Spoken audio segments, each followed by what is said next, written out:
أعوذ بالله من الشيطان الرجيم بسم الله الرحمن الرحيم وصلى الله على سيدنا ومولانا محمد وعلى آله وصحبه وسلم تسليما. اللهم لا سهل إلا ما جعلته سهلا وأنت تجعل الحزن إذا شئت سهلا. أما بعد، بمستشفى القلوب نقول أهلا وسهلا هستم الترحاب مهلا. akí gbogbo ẹ̀yin olólùfẹ́ wa ipe ẹ káàbọ̀ sí orí ètò wa Mustashfa Al-Qulub ọlọ́sẹ̀ẹ̀sẹ̀. A kí yín pé ẹ kú ìfẹ́ bá wa lọ. Kí a tó máa bá ètò wa lọ, kí a dẹ̀ tó máa kí àwọn àlejò wa tí wọ́n wà lórí ètò pẹ̀lú wa, a fi ọ̀rọ̀ ìbánikédàrò a fi ránṣẹ́ sí ilé ẹ̀kọ́ Darul Kitabi wa Sunnah ní Gàákànbí ní ìlú Ìlọrin fún ìṣípòpadà àwọn bàbá wa, àlùfáà wa, ọ̀gá wa, bàbá wa Dr. Fauzi Fazazi tí wọ́n ṣíwọ́ iṣẹ́.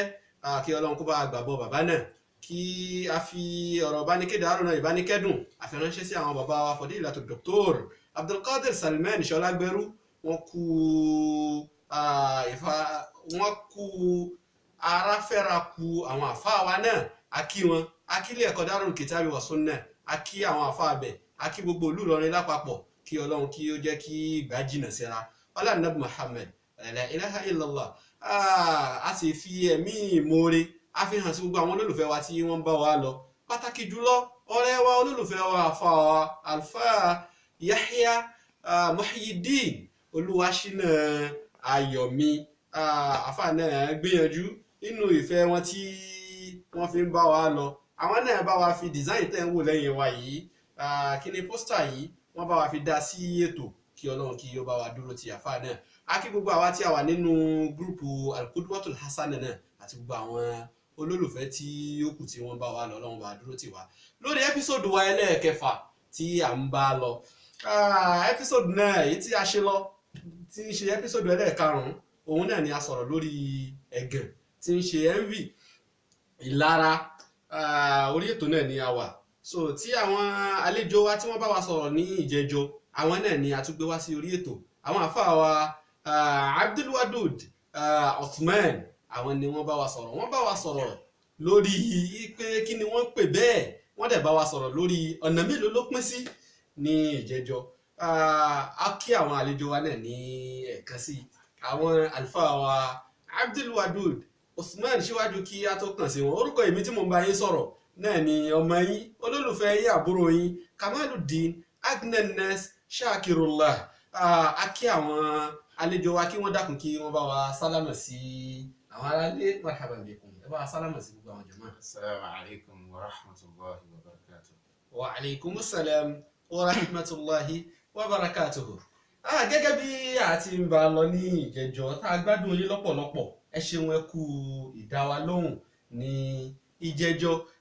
Ọ̀rọ̀ tí ẹ bá wa sọ̀rọ̀ lórí kí ni wọ́n pè ní ẹ̀gàn, kí ni wọ́n pè ní ìlara. Ẹ ti bá wa sọ ọ̀nà tí ó pín sí, àwọn kan tí ó dá ń bẹ̀ àtàwọn èyí tí kò dá, èyí tí Islam lọ́wọ́ sí tí ń ṣe ká jowó ara wa, àti èyí tí Islam ò fẹ́ rárá, ipe tọ̀ ká gbìyànjú ká jìnà sí. Ẹni tó bá sì ń bẹ́ ń bẹ̀ kó gbìyànjú kó bẹ lọ́run báwo lòun ó ṣe kó ń bẹ̀ kó ń bẹ̀. Lónìí yìí a máa sọ̀rọ̀ lórí ipe kí ni àwọn òkùnfà tí yìí máa bí ìlara náà. Bàbá wa, ẹ dákun gbogbo àwọn ìwà tí a ní ò dáa tó ṣe pé à ń sáré yíké báwo ni ọkàn ṣe fẹ́ mọ̀ yìí. Kí làwọn nǹkan tí ń bí àwọn ìdọ̀tí yìí, pàtàkì jùlọ tí ń ṣe ọ̀rọ̀ ẹ̀gàn yìí, kí làwọn nǹkan tí ń ṣokùnfà rẹ̀? Ǹjẹ́ ẹ lè ṣàlàyé fún wa lẹ́kùnrẹ́rẹ́? A'udhu billahi minash shaitanir rajim. Bismillahir rahmanir rahim. Alhamdulillah wassalatu wassalamu ala rasulillah wa ala alihi wa sahbihi adillah. A dúpẹ́ fún Ọlọ́run, a ṣe ìkẹ́ àti ìgẹ̀ fún Ànábì wa Muhammad sallallahu alaihi wasallam. Ìkẹ́ náà, ọlá náà kọ́ ló máa bá àwọn ará ilé wọn, àwọn sàhábà, tàbíìn, atba'u tàbíìn, àyímọ̀ gbogbo àwọn àfáà wa tó fi dórí orí gbogbo àwọn òbí wa. Ọlọ́mọ́sàbà kẹ́ gbogbo wọn, àwọn tó wà láyé dúró tì wọ́n. Ní tí ń fa ìlara ó pọ̀ lọ́dọ̀ àwọn àfáà, àmọ́ àwọn àfáà ṣe òǹkà ẹ̀ bí àfáà wa Ghazali nínú tírà àwọn Ihya Ulumuddin. Bákan náà àfáà wa Ibn Qayyim náà ṣe ọ̀pọ̀lọpọ̀. Bàbá wa Imam Ghazali tó kú ní 505 àbí? Bẹ́ẹ̀ ni, tí wọ́n kú ní 505 AH. Nínú àwọn nǹkan tí wọ́n ń fà, wọ́n ń tabá ní kàkà ó pọ̀ gan, àmọ́ wọ́n sin sínú méjì. Nínú méjì yẹn náà a lè padà sí sẹ́yìn ọ̀kan àbí méjì. Àkọ́kọ́ lára tó ń fà òun náà ni al-baghdha wal-adawa, ìbánisọ̀tá, ìkórìíra ẹni. Tíyàn bá jẹ́ni tí wọ́n ń kórìíra èèyàn, tí wọ́n ń kórìíra ara wọn, yóò máa fa wípé ká máa ṣe lára ẹni. Ẹ rí pé nígbà tí a bẹ̀rẹ̀ níjọ́ ni a sọ wípé tí ìbínú bá pọ̀ púpọ̀ yóò bí hekdo tó ń ṣe malice àbí spite tí wọ́n ń pè ní kẹta. Bí ìyún bá pọ̀ yóò bí hasad tá ń pè ní ìlara tí ń jẹ́ heavy nínú tí ń fà ní. Bákan náà lára tó tún ń fà òun náà ni àtàájùb, kí ìyàn jọra ẹni ní ojú méjì, kó jọra ẹ̀ lójú wípé báwo ni òun ṣe tó, báyìí lòun ṣe rí. Tá bá ní ká àwọn nǹkan tó fà yẹn, ó ṣe pín sí méjì àbí sí mẹ́ta. Èyí tó ní ṣe pẹ̀lú ẹni tó ń ṣẹ̀gàn èèyàn gan fúnra rẹ̀, àti èyí tó ní ṣe pẹ̀lú ẹni tí wọ́n ń ṣẹ̀gàn, àti èyí tó sì ní ṣe pẹ̀lú àwọn méjèèjì. Àwọn méjì tá a sọ yìí nìsín, ó ní ṣe pẹ̀lú ẹni tó ń ṣẹ̀gàn èèyàn, ní pé kó máa bínú ẹni tó ń ṣẹ̀gàn. Bákan náà kí ó jẹ́ pé kó jọra ẹ̀ lójú, yóò máa bínú ẹni tó ń ṣẹ̀gàn. Nínú tó tún lè jẹ́ pé í máa ń fa kíyàn ṣẹ̀gàn èèyàn, òun ni alikibro, kíyàn máa ṣe mọ́tómọ́tó. Pàápàá jùlọ tẹ́ni tí wọ́n ń ṣẹ̀gàn náà bá ń ṣe mọ́tómọ́tó. Àfáà sì ní wal-kibriyahu li rabbina sifatun bihi makhsusatun fatajannaba hiya wattaqi. Ìta ń pè ní mọ́tómọ́tó, ìròyìn Ọlọ́run ni, kíyàn jìnnà sí, kíyàn sì páyà Ọlọ́run. Kó má bọ́ Ọlọ́run dùn ún. Lára tó tún lè fà á kí èèyàn tún máa fi sẹ́gbé ìlara fi ń ṣẹlẹ̀ tó ní ṣe pẹ̀lú ẹni tí wọ́n ń ṣẹ̀gàn náà, òun náà ni izharu ni'ma. Ó ṣe gbé ẹni tí wọ́n ń ṣẹ̀gàn yẹn, ìdẹ̀ra ò tí ì parí tẹ́lẹ̀tẹ́lẹ̀ náà, ó ti gbé rẹ̀ sáyé. Gẹ́gẹ́ bí kíyàn kọ pósítà rẹ̀ láì tí ṣe gbófẹ́ fi dúpẹ́. ó ti dáa fún tọ́nú ayé. Tánàbí dẹ̀jọ́ yé wa wípé ista'inu ala qada'i hawahijikum bil kitman. Ọ̀pọ̀lọpọ̀ bùkátà yín tẹ́ bá fẹ́ jẹ́ kó bíyà àfi kẹ́ dákẹ́lẹ̀ lórí. ló túmọ̀ sí pé ẹni tó ń polówó ara yẹn náà tún wà ní ẹni tó ń fọwọ́ fa ìfàkúfà sí ìgbésí ayé. Àfọwọ́fà àti tẹ̀ tí wọ́n ń ṣẹ̀gàn náà wà níbẹ̀. Fa inna kulla dhi ni'matin mahsud. Nítorí pé gbogbo ọ̀pọ̀lọpọ̀ gbogbo ẹni tó bá ti jẹ́ Ọlọ́run ṣe dẹ̀ra fún náà ni wọ́n ṣe ẹ̀gbọ́n ẹ̀. Ṣùgbọ́n tó bá yẹ gbídẹ̀rẹ̀ ẹ̀ ti parí tó fẹ́ fi dúpẹ́, yíò náà ọ̀tọ̀ ni, àmọ́ ní bí wọ́n ti ń dúpẹ́ lọ́dọ̀ Ọlọ́run, ó lè fi mọ̀ níwọ̀nba. Nítorí bó ti ń fara ẹ̀wọ̀n yìí, ó lè fa kẹ́lòmíì náà máa ṣẹ̀gbọ́n. Ànábì sì ti kọ́ wa lẹ́kọ̀ọ́ púpọ̀ nínú àwọn ẹ̀kọ́ tánàbì sallallahu alaihi wasallam kọ́ wa. Ẹ rí i pé Ànábì ní kódà bí èèyàn bá ń gbé pẹ̀lú èèyàn tó bá ní ṣe pẹ̀lú oúnjẹ tí èèyàn fẹ́ sè, hadith ni, tó bá ní ṣe pẹ̀lú oúnjẹ tí èèyàn fẹ́ sè, yóò máa kó nira bẹ́ẹ̀ ni tọ̀hún tí ò tí ì ro oúnjẹ jẹ, kíyàn fún ẹnìyẹn náà jẹ́ ń bẹ kó máa dá wàhálà rẹ̀. So lára tí ń fa. ó má jẹ́ pé irú ẹ̀kọ́ yẹn náà ni ànábì Yakubu náà ń kọ́ ànábì Yusuf wípé tọ̀ mọ́ rọ́ àlá rẹ fáwọn ẹ̀gbọ́n rẹ. Nínú lára ni. Kó má bàa bí lára sí lára. Kó máa bí kéèdù sí wọn ní ara ọkàn, níbi tí wọ́n máa dìtẹ̀ ara wọn. ìyẹn ń jẹ́ ti tẹni tí wọ́n ń ṣèdẹ̀ra, tí wọ́n ń pẹ̀gàn rẹ̀. tóun náà ṣàkọ̀ àfọ́fà wá bẹ́ẹ̀. Nínú tí wọ́n máa ń pẹ̀gàn, tí ó ń fa ìpẹ̀gàn ní àtàzùz, àtàràfọ̀n. Ó ṣe pé ẹni tí ó ń pẹ̀gàn èèyàn yìí kò sẹ́ pé kíyàn má ga, àmọ́ kò ní fẹ́ kíyàn ga jù òun lọ, kò ní fẹ́ kíyàn ga jù ẹ̀mí òun lọ. Yóò kọ́ wípé lágbájá, a ti wá gbọ́ wípé lágbájá ní ọlá ju òun lọ, àbí káwọn jọ bàbá kan náà. òun ò sọ pé kó bàjẹ́. Ẹni pé àárẹ̀ ọkàn ní gbogbo ẹ̀. Tó bá ti ní kó ti fẹ́ ga jù lọ báyìí, yóò máa ṣe lára ẹni pé kò gbọdọ̀ ga ju òun lọ. Irú yẹn náà ni ó ṣẹlẹ̀ nínú àyátul Qur'aniyya tí a ti sọ síwájú, gẹ́gẹ́ bí nígbà tí Ọlọ́run bá wa sọ̀rọ̀ nínú al-Qur'an, wadda kathirun min ahlil kitab law yaruddunakum ba'da imanikum kuffaran hasadan. Nítorí bí wọ́n rí wípé min indi anfusihim, nítorí bí wọ́n rí wípé àwọn èèyàn wọ́n ti ń sọ fáwọn èèyàn wípé dájúdájú ìsìláàmù ànábì kan bọ̀ o, tí ó bá dé o báyìí ni ó ṣe rí. Àmọ́ ìgbà táwọn ànábì yẹn dé tó dé nílẹ̀ Lárúbáwá tó tún jù wọ́n lọ, ó ṣe wá já wọn. Wọ́n ń gbèrò wípé kọ́ padà sínú kèfèrí wọn ní tí wọ́n fi ń ṣe ẹ̀gàn. Am yahsuduna an-nas, gẹ́gẹ́ bí ìgbà tọ́lọ́run tó sọ fún wa wípé am yahsuduna an-nas, kí lé tí wọ́n ń ṣe ẹ̀gàn èèyàn bẹ́ẹ̀ nísìn. Ibn Abbas ní Ànábì wa Muhammad sallallahu alayhi wa sallam. Wọ́n túmọ̀ sí pé lára tí ń fa ẹ̀gàn inú títí ń fa ẹ̀gàn tí ń fa ìlara nítorí pé ẹ̀gàn hekdu nìyẹn. Hekdu yẹn tó bá pọ̀ ló máa ń di hasad. Àwọn ní gbé kí èèyàn fẹ́ràn rìhásà kó ṣáà máa jẹ́ gbòmù ní òmà àwọn wájú kó máa rí rẹ̀ wájú ní tí ń fa ní gbogbo ẹ̀ bó ti wá pọ̀ tó yìí. máa wá gbogbo àwọn tó bá wà wájú òun kó bàjẹ́ fún wọn kó bá lè bọ́ sípò wọn. kó bàjẹ́ fún wọn kó lè bọ́ sípò wọn. Yóò máa wáyé pé òun náà ló sì ń dá wa lálẹ́ ní gbogbo ọ̀pọ̀lọpọ̀ ìlú.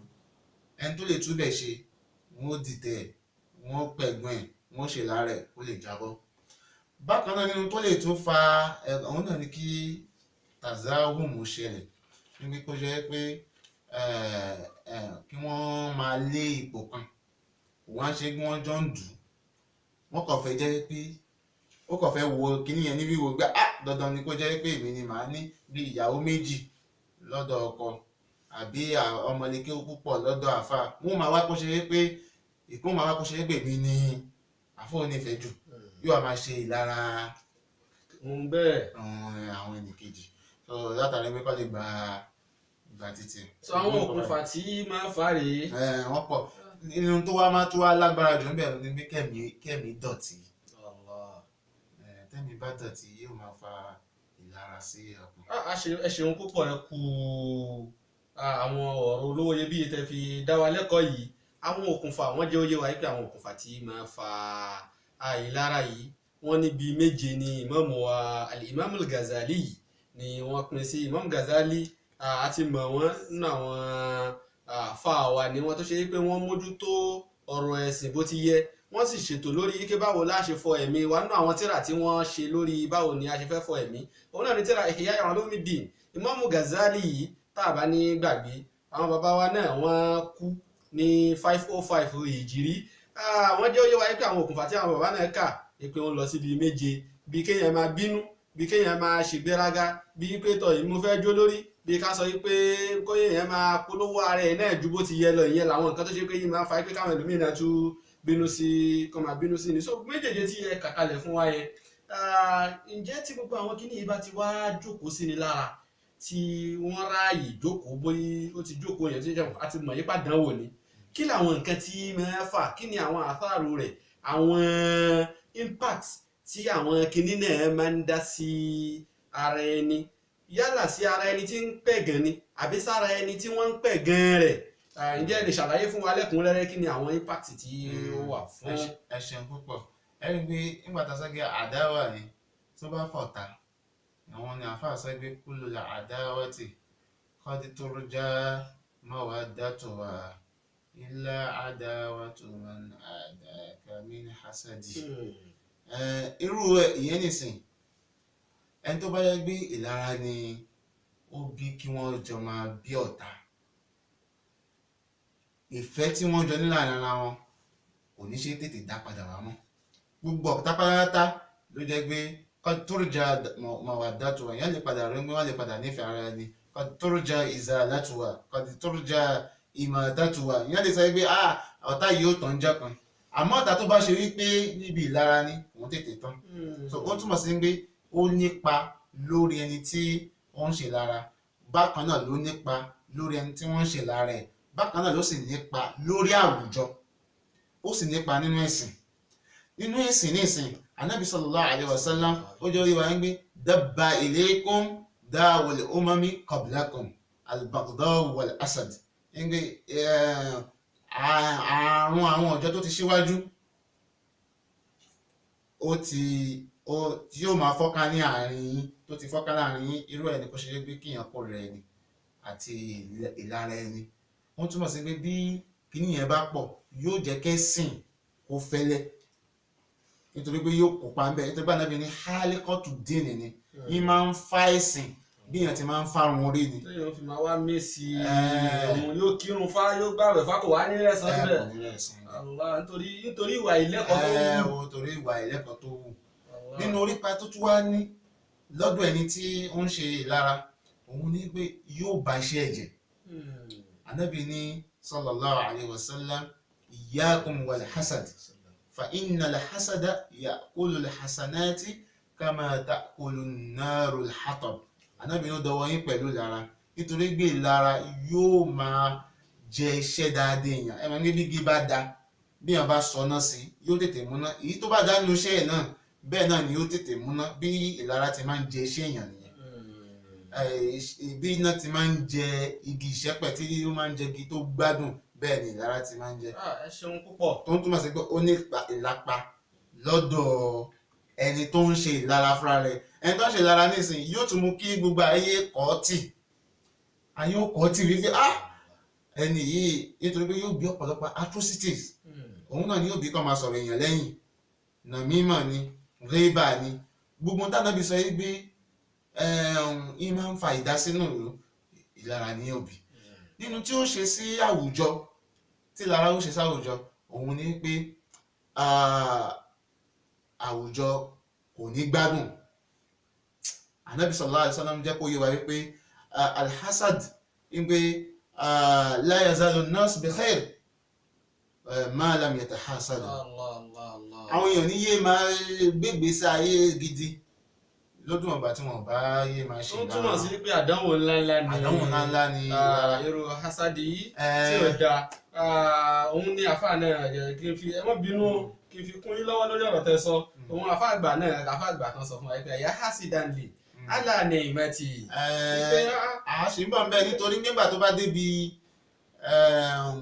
kí ni tí solution wo ni tí wọ́n ń ṣe lára ẹ tóun náà fẹ́ fi tí ó fi kí ọ gbogbo àwọn wọ́nranwọ̀nran àtẹni tí wọ́n ṣe sí àtẹni tó ṣe sí kí ni wọ́n náà fi yóò wá débi pé àyà àsìdálé kul alanimati atadri ala man asata al-adab asata alallahi fi hukmihi li annaka lam tarda li wàhálà ìlẹ́kọ̀ọ́ ni kéèyàn máa dunnú sí oore tí Ọlọ́run bá ṣe fún ọmọlàkejì èyí tó bá wù àyà bẹ́ẹ̀ ni gbé torí bá náà bí jẹ́ kó yé wa ń gbé al-mu'min la yahsud. Subhanallah. ẹgbẹ́ òdodo ò ní ṣe lára Ànábì ní la yajtami'u fi jawfi 'abdin al-iman wal-hasad kí ìmánì jókòó sẹ́mi èèyàn kí lára tún jókòó síbẹ̀ méjèèjì ò ní bára wọn ṣe.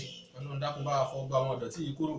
Àti gbogbo ẹ̀yin tí ẹ̀ ń bá wa fi ìfẹ́ bá ètò wa lọ. Mo lérò yìí pé ẹ̀ ń gbádùn àwọn àfa wa Maali Sheikh Al-Allama àfi bùkún wọn. Àwọn bàbá náà sàtífíkẹ́ẹ̀tì Allama ń bẹ lọ́dọ̀ wọn. Agbádùn yín púpọ̀. Èyí tí àtúbí yín léèrè ẹ má bínú pa ń gbàsìkò yín lọ́pọ̀lọpọ̀. Nínú tí a fẹ́ mọ̀ gbogbo àwọn àdánwò yìí gbogbo àwọn ètò tó wà lẹ́yìn jẹ́ ó ní ọ̀nà àbáyọ ǹjẹ́ a lè rí kíọ̀ fún gbogbo àwọn kinní yìí ṣàlè rí ìlàjì fún kí ni solution ta lè rí fún gbogbo àwọn àdánwò yìí yẹn.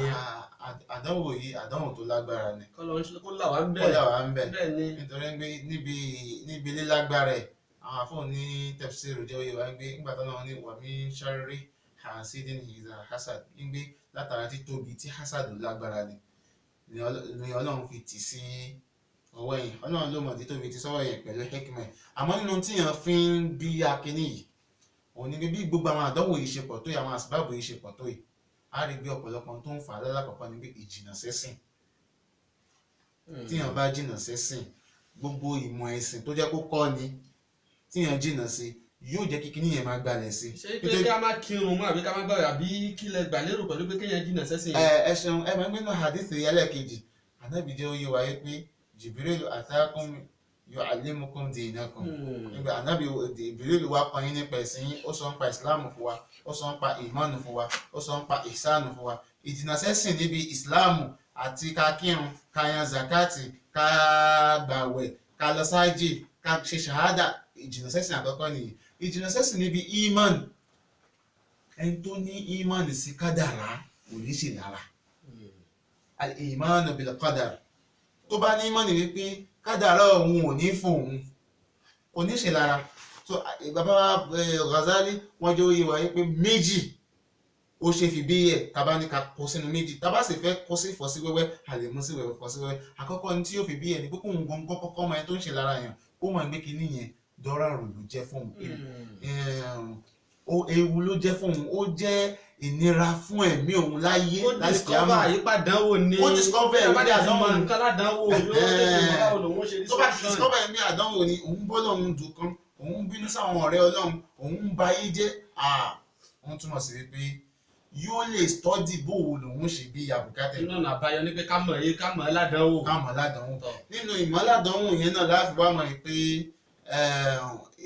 kíyàn gbọ́ Ọlọ́run gbọ́, kíyàn gbọ́ kádàrá gbọ́, kó mọ̀ pé kádàrá tòun kò ní fòun, kó mọ̀ pé tọ́lọ́run ní kó ga àsìkò títí ẹ̀ ló ń lò yìí. má bọ́ Ọlọ́run du kádàrá. tó má bọ́ Ọlọ́run du kádàrá, tó bá ń bọ́ Ọlọ́run du kádàrá náà ló jẹ́ kí kádàrá ní tiẹ̀ yọ ọgbọ́n.